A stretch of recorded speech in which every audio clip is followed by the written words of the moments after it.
and let us all do we can to build a better future. So Briahna Joy Gray had Ryan Grimm. I know. Remember him? Everybody's favorite pal, Jimmy Dore's close friend. Ryan Grimm on talking about, well, why progressives, like people like Bernie Sanders, AOC, the Squad, the entire Congressional Progressive Caucus, are unprepared to battle the Democratic Party leadership, and how the past 2 years could have gone differently. And look, to be clear here, it really could have gone differently. I know there's a lot of, hold on, everyone calm down. Just calm down. It really could have gone differently, in theory, if these elected leaders of ours actually had a backbone, a heart, a soul, actually gave a damn, and really wanted to fight. And it will be a very interesting case study to see how the Republicans are going to be treating their House leadership. Because, again, we covered on the show last week, Republican politicians want something. And if they want something, they're going to stand up to their leadership. They're not obedient soldiers like those in the Democratic Party. So I want to pull up this video with Briahna Joy Gray and Ryan Grimm. I know, everyone stay awake. Stay awake. Don't fall asleep. Just because I'm going to have Ryan Grimm sleeping or speaking, speaking doesn't give you the right to sleep. So there you go. Everyone, wake up. Wake up. Wake up. We never actually got the up-down vote on whether or not these people like Kirsten Sinema would vote down the overall American Rescue Plan in order to kill a $15 minimum wage. That was the moment that we all wanted. Right. Which they wouldn't have. On the other side of it, progressives, I think. I think that's right. And we'll never know, because on the other side of it, progressives are also unwilling. Bernie Sanders was unwilling to kill the American Rescue Plan because it didn't have the $15 minimum wage in it. And this is the classic ratchet effect, that the evildoers, the conservatives within the Democratic Party or the Republican Party, are always willing to shoot the baby. Progressives are never willing to shoot the baby. And so there's no such thing as a credible threat. Right. I mean, you might have this niche situation here, there, and otherwhere, but you have to create the conditions for a credible threat by, yes, going to the people, getting them mad, standing with the people, telling them what you want to be an objective outcome. And the concern from the left is that the Squad members don't actually do that. Yeah. Well, the irony is that I don't think either of them would have shot the baby, including. Okay, first of all, again, while they're saying shoot the baby, whatever you do, never shoot the baby. Okay, in real life, don't do that. But I understand the metaphor what they're saying. But remember, how many times have we said on the show, oh, if only the Squad can actually fight, if only Bernie's actually fighting, what is their overall plan? The overall plan of the Squad of Bernie Sanders was to carry water for the Democratic Party, for the Biden-Harris administration, to say that he was exceeding expectations, say that he was getting a grade A+ for all the hard work that he's doing. Hey, now that the midterm's over, everyone, refresh my memory. Please refresh my memory. Did that student debt get forgiven? You know, that 10K, 20K, did that happen? No. What about that fight for women's reproductive rights? I mean, is that still going to go on? Is that happening? Are we going to, do something about that? Probably not. Are we going to do anything about our crumbling infrastructure?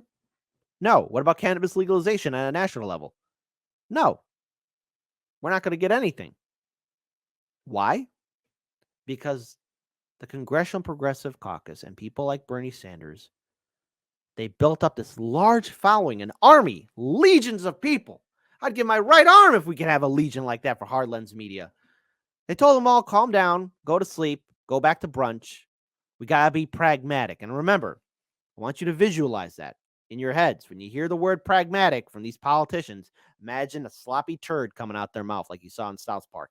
That's what I think of when these Democrats and these House progressives and Bernie Sanders is telling people to be pragmatic and that we got to do this and this, but we have to work in the system.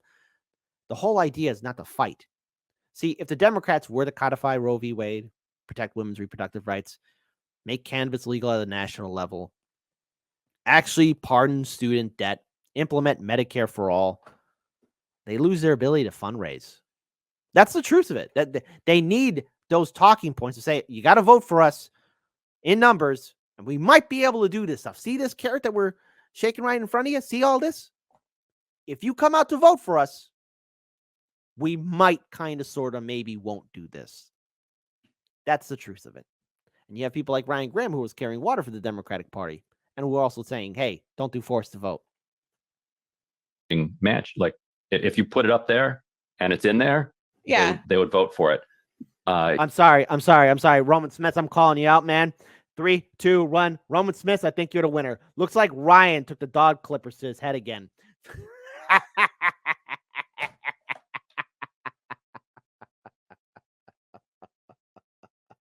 And Marvin Vargas says, no, please, no, Grim.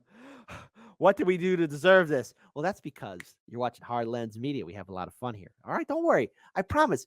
I got the last story is going to be a lot of fun. I promise. Okay, I'm a man of my word. You put it up there, and it's not in there. Bernie votes for it. Like neither of them were willing to kill the hostage on this one. What Schumer needed to do was fire the parliamentarian. There was a quirk of history that basically prevented it, which was January 6th. Like right after January 6th, impeachment starts up, and the parliamentarian oversaw impeachment, and all of the, like, for whatever reason, and this is where the like interpersonal stuff comes in. The Democratic caucus and the Republican caucus, they were all fawning over just what a beautiful and wonderful job the parliamentarian did and was doing over during impeachment. And so the idea that like okay, all right, sorry, I want you all to stay awake. I don't want you to fall asleep on me, okay, folks? So yes, the parliamentarian, the also fantastic parliamentarian, the parliamentarian. Just to remind all of you, the president and the vice president have the power to remove the parliamentarian. The parliamentarian is a non-elected official. Okay, they're just like an advisor, a very fancy intern. Okay, and that's just, I'm being generous with those words. But what a perfect scapegoat for the Biden-Harris administration to say we can't do anything about minimum wage. We can't do anything about X, Y, and Z. All those progressive policy things that you guys wanted. Well, the Senate parliamentarian's just too in charge. We just too powerful, even though I'm president. And I can overrule the Senate parliamentarian anytime. The last time a Senate parliamentarian tried to use their power against the president, they were fired. And that happened under good old George Bush Jr.'s administration. It was probably Cheney that told them to go F off. But again, parliamentarian, non-elected official. And yet, it's a perfect scapegoat for even the House progressives and the progressives in the United States Senate to not do a damn thing. I say progressives with air quotes, okay? That's the truth of it.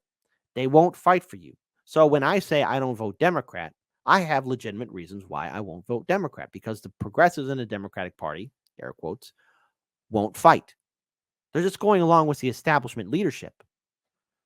So I want to pull up one other video. I know. So we're going to talk about how Hakeem Jeffries got into position to be the heir for Nancy Pelosi.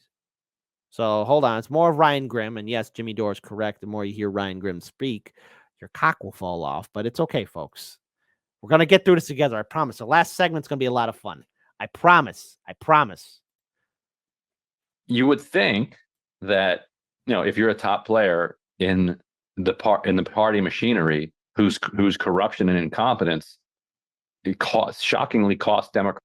And by the way, Rick, I see your chat. That's violence. He used a Flowbee vacuum as a hair cutter. The House of Representatives, that you would not then be rewarded with the leadership position in the minority that your incompetence and corruption helped to create. Exactly. So, I mean, help me understand this. How did Hakeem Jeffries get into a position where he is not only the presumptive heir to Nancy Pelosi's position, but also got so much power? I mean, these things are obviously related. We talk abstractly about this idea of being powerful and maneuvering oneself into that position, but what does that actually look like? It's AOC's fault for knocking Joe Crowley off, because Joe Crowley would be in this position. See, I knew we were going to blame her for something here. Yeah. No.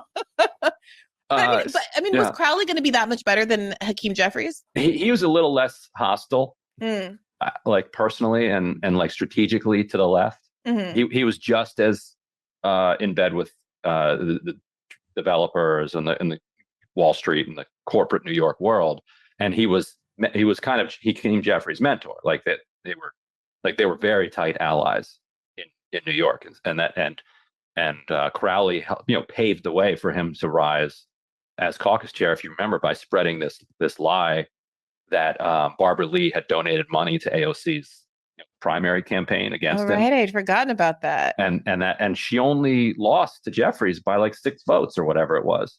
And and going in, her vote count said she won it. Like, that's how much these handful of votes in these obscure races matter, because they set people up for these future powerful. And remember, it's people like Ryan Grimm who said, you can't do force to vote. Come on, what are you trying to do here? Fight for Medicare for all? Again, it's interesting to see the little quandary that the Democrats purposely did. It's not because they're being stupid. They know what they're doing, folks, okay? So never again, if you hear someone say the Democrats are so dumb, they're so stupid, why are they being blind? Maybe they need new leadership. No. They got their marching orders. All of this is being done on purpose. Powerful positions. Structurally, they're basically the same. Hakeem Jeffries just has a little bit more visceral hatred. And of course, you're going to have people like AOC saying, oh, he's doing a great job. Of course, you're going to have people like Bernie Sanders who are saying to all of us, we have to be pragmatic. We have to work with the system. We have to be smart. We have to be compassionate. We have to work in the system. We just have to work harder, folks. You can't work in this system. The political system doesn't represent you. It never have, and it never will. And to think that somehow the Democrats are going to become this bastion of freedom or liberty, or somehow they have this great big plan that they're working on. They just can't tell you. Their overall plan is to fundraise and fearmonger. Fearmonger and fundraise. Fundraise and fearmonger. That's all what they're going to do. They're not going to fight for you. They don't like you. They don't think about you. They don't respect you.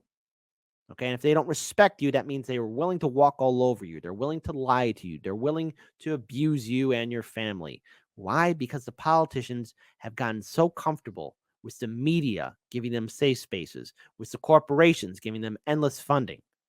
They think they can get away with it. And plus, a lot of these politicians have gold-plated healthcare, a six-figure salary, and other wonderful social benefits. That includes people like Bernie Sanders and AOC. If you're going to raise the ruckus, you got to break the system down. But something tells me that they're getting fat and lazy. And now they're going along with their lives. Maybe at one point, people like Bernie and AOC used to be really hard fighters, and they really actually cared about the issues. But look what happened to Nancy Pelosi. She got in office talking about how she was going to fight for Medicare for all. Was she real about it? Was she just faking along with it? Maybe. But pretty soon she stopped talking about it. Obama one time said, "Hey, we're gonna do something about women's reproductive rights. It's the first priority." What happened afterwards when he got into office? Look, let me be clear here, women. We're not going to codify anything. You're on your own.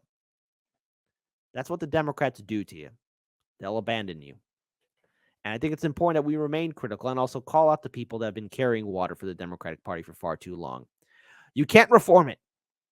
You can't have the bear eat you and think you're going to somehow change it from within. All it's going to do is shit you out.